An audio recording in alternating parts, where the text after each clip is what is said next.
Hello students, welcome back on my channel. हम पढ़ रहे हैं बिजनेस स्टडीज की बुक और हमारा 11th क्लास का first chapter business trade and commerce चल रहा है। और हमारा जो टॉपिक चल रहा है वो है classification of business activities. Business activities को हमने दो पार्ट में क्लासिफाइड किया है, इंडस्ट्री एंड कॉमर्स।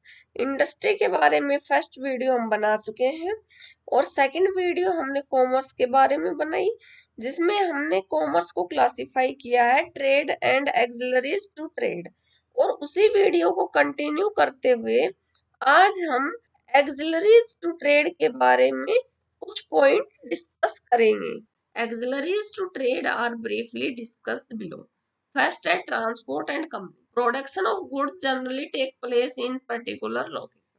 जो किसी भी गुड्स का प्रोडक्शन है वो एक पर्टिकुलर लोकेशन पे किया जाता है। ये नहीं कि प्रोडक्शन कहीं पर भी हम शुरू कर दें, उसके लिए एक पर्टिकुलर लोकेशन डिसाइड की जाती है कि यहाँ पर प्रोडक्शन करना है, क्योंकि प्रोडक्शन जो होता है वो क्लाइमेट और रिसोर्स के अवेलेबल होने और बहुत सारी कंडीशंस पे डिपेंड होता है। For instance T is mainly produced in Assam. Example के लिए जो चाय जो है मेनली कहाँ पे प्रोड्यूस्ड होती है, असम में। Cotton in Gujarat and Maharashtra, jute in West Bengal and Orissa, sugar in UP Bihar and Maharashtra.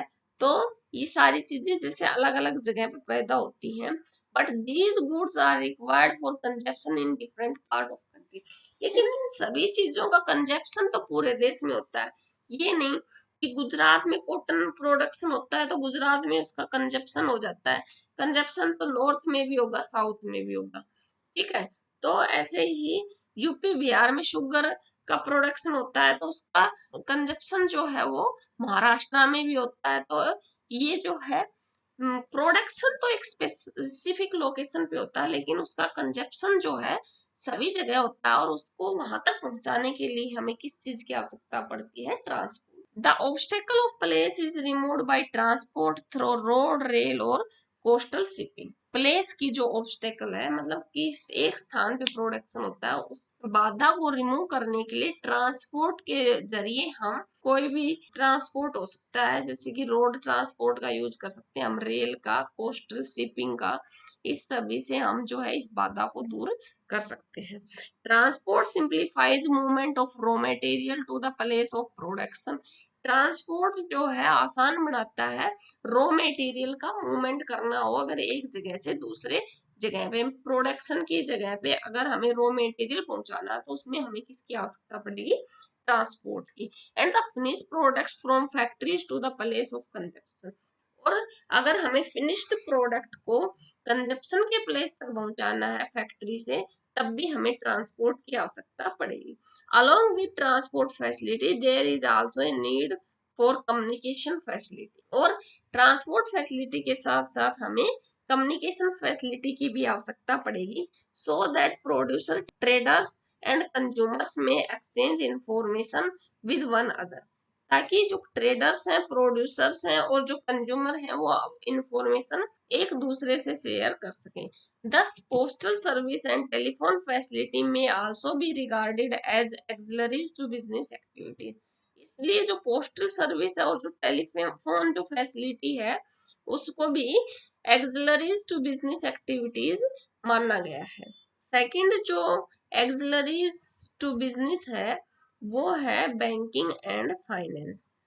Business activity can be undertaken unless funds are available for acquiring assets, purchasing raw materials and meeting other expenses. Business activities possible नहीं हो सकती जब तक कि funds जो है available नहीं होता।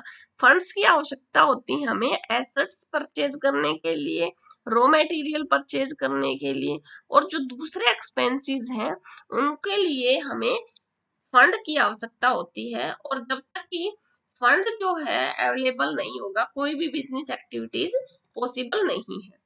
Necessary funds can be obtained by businessman for a bank.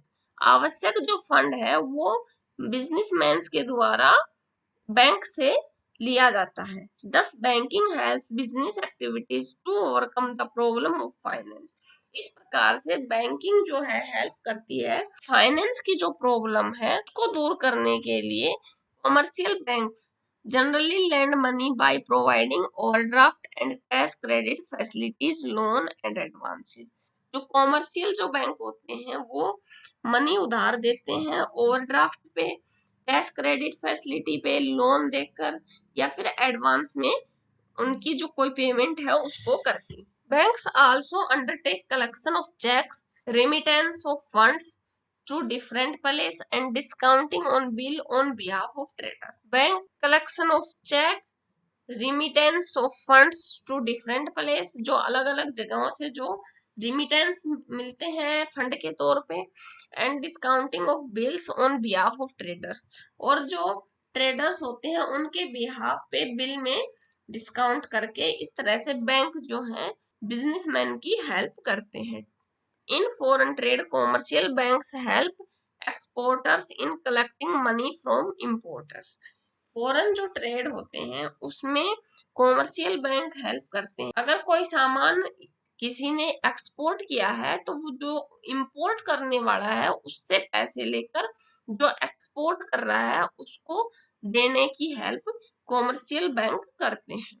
Commercial bank also help promoters of companies to raise capital from the public। जो कॉमर्शियल बैंक होते हैं वो प्रमोटर्स की हेल्प करते हैं कि वो पब्लिक से भी कैपिटल रेज कर सकते, जैसे कि कोई डिविडेंड्स निकाल के, शेयर्स इश्यू करके, इस तरह से। Third is insurance. Business involves various type of risk. Business में बहुत तरह के रिस्क होते हैं। Factory, building, machinery, furniture etcetera must be protected against fire, theft and other risk. जो बिजनेस में जो बिल्डिंग यूज की जाती है, मशीनरी यूज की जाती है, फर्नीचर यूज किया जाता है, इन सब चीजों को प्रोटेक्ट किया जाता है फायर से, थेफ्ट से और दूसरे तरह के रिस्क से। तो उसके लिए उसका इंश्योरेंस करवाना पड़ता है। Material and goods held in stock और in transit are subject to the risk of loss और डैमेज। जो गुड्स हैं उनको स्टॉक करने में या उनके ट्रांसपोर्ट करने में उस रिस्क रहता है उसके खराब होने का या फिर उसके डैमेज होने। Employees are also required to be protected against the risk of accident and occupational hazards. और एम्प्लॉइज जो होते हैं उनको भी आवश्यकता होती है एक प्रोटेक्शन की रिस्क से, कि कोई जैसे कि मशीन पर काम करने वाला कोई एम्प्लॉय हो सकता है कि उसके हाथ या पैर में चोट लग जाए, कोई एक्सीडेंट हो जाए, उनकी जॉब जाने का भी रिस्क होता है। तो इसलिए जो है इंश्योरेंस की आवश्यकता पड़ती है। Insurance provide protection in all such cases. इन सभी केसेस में जैसे कि किसी गुड्स के डैमेज होने पे या चोरी होने पे, किसी एम्प्लॉय के एक्सीडेंट होने पे उसके, तो उसके लिए इंश्योरेंस प्रोटेक्शन प्रोवाइड करता है। On payment of nominal premium the amount of loss or damage and compensation for injury if any can be recovered from the insurance company। किसी भी तरह का अगर कोई लॉस होता है, डैमेज होता है, जो इंश्योरेंस कंपनी में अगर कोई लॉस रिकवर होता है तो उससे उसकी पेमेंट की जाती है। Fourth is warehousing. Usually goods are not sold और कंज्यूम्ड इमीडिएटली आफ्टर प्रोडक्शन। जो गुड्स होती हैं वो प्रोडक्शन के तुरंत बाद कंज्यूम नहीं की जाती, उनको स्टोर किया जाता है एक राइट टाइम पे कंजप्शन करने के लिए। जैसे कि हमने मटर का एग्जांपल लिया था, इसी तरह से they are held in stock to make them available as and when required. उन प्रोडक्ट को स्टॉक किया जाता है, उनको एक जगह स्टोर किया जाता है ताकि जब आवश्यकता हो तब उनको अवेलेबल करवाया जा सके। Special arrangement must be made for the storage of goods to prevent loss or damage। Storage करने के लिए स्पेशल अरेंजमेंट्स किए जाते हैं ताकि लॉस और डैमेज ना हो, बट लॉस होने के चांसेस तो तब भी होते हैं। Warehousing help business firms to overcome the problem of storage and facilitate the availability of goods and when needed. Warehouses businessman की हेल्प करते हैं उनको स्टोरेज के लिए पहले से अवेलेबल करवा के, और जिन वस्तुओं की जब आवश्यकता है उस टाइम पे उनको अवेलेबल करवाने में।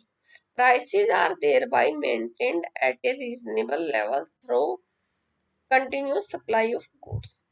एक रीजनेबल प्राइस जो है बना रहता है अगर गुड्स की कंटिन्यू सप्लाई होती रहे। जैसे कि हमें पता है कि जब किसी चीज की सप्लाई कम होती है तो उसकी डिमांड बढ़ती है और प्राइस बढ़ जाता है, लेकिन जब किसी वस्तु की सप्लाई अगर मेंटेन रहती है तो उसका प्राइस भी वही मेंटेन रहता है। Fifth is advertising. Advertising is one of the most important methods of promoting the sale of product. Advertising जो है एक बहुत ही important मेथड है प्रोडक्ट की सेल को बढ़ाने के लिए, particularly consumer goods like electronics and automobile goods, soaps, detergent, etc. Particular जो है कंज्यूमर जो गुड्स हैं उनका प्रमोशन करना ज्यादा जरूरी होता है, जैसे कि electronics, automobile goods, soap, detergent etcetera. Most of these goods are manufactured and supplied in the market by numerous firms, big or small. ये जो सामान है, ये जो प्रोडक्ट्स हैं, ये बहुत सारी फर्म्स जो हैं इनका प्रोडक्शन करती हैं और इनकी सप्लाई मार्केट में करती हैं। बड़ी और छोटी फर्म्स, सभी तरह की फर्म्स ये काम करती हैं। It is practically impossible for producers and traders to contact each and every customer. Producers के लिए और ट्रेडर्स के लिए ये बहुत ही इम्पॉसिबल है, असंभव है कि वो प्रत्येक कस्टमर से कांटेक्ट कर पाए, मींस प्रत्येक कस्टमर तक को खुद सामान पहुंचा पाए। तो उसके लिए जो है अलग अलग जो ट्रेडर्स होते हैं, जो एक्सिलरीज ऑफ ट्रेड है, उनका यूज किया जाता है। For promoting sales, information about the goods and service available, their features, price etcetera must reach potential buyer. इस प्रकार से सेल्स को प्रमोट करके, एडवर्टाइजमेंट करके हम जो कंज्यूमर है उसको उस प्रोडक्ट के बारे में इंफॉर्मेशन दे सकते हैं। इससे वो कंज्यूमर जो है वो खुद उस प्रोडक्ट की डिमांड कर सकता है मार्केट से। अगर कोई बायर पोटेंशियल है और उसको पता है कि इसमें इस प्रोडक्ट में क्या फीचर है, इसकी क्या प्राइस है, तो वो उस प्रोडक्ट को खुद से मार्केट से खरीद सकता है। Also there is a need to persuade potential buyer about the usage, quality, prices, competitive information about the goods and services etc. Ad के थ्रू हम किसी भी पोटेंशियल बायर को उस प्रोडक्ट के बारे में, उसके क्या यूजेस हैं, उसमें क्या क्वालिटीज हैं और कंपटीटर से उसके प्राइस के का कंपैरिजन करके उसके बारे में इंफॉर्मेशन अवेलेबल करवा सकते हैं उस गुड्स और service. Advertising helps in providing information about available goods and services. Advertisement help करती है जो अवेलेबल गुड्स और सर्विस हैं उनके बारे में इंफॉर्मेशन प्रोवाइड करके, and including customers two by particular item, और कस्टमर्स को वो पर्टिकुलर आइटम खरीदने के लिए एनकरेज कर सकती है। Please like and share my videos and subscribe my channel. Thank you.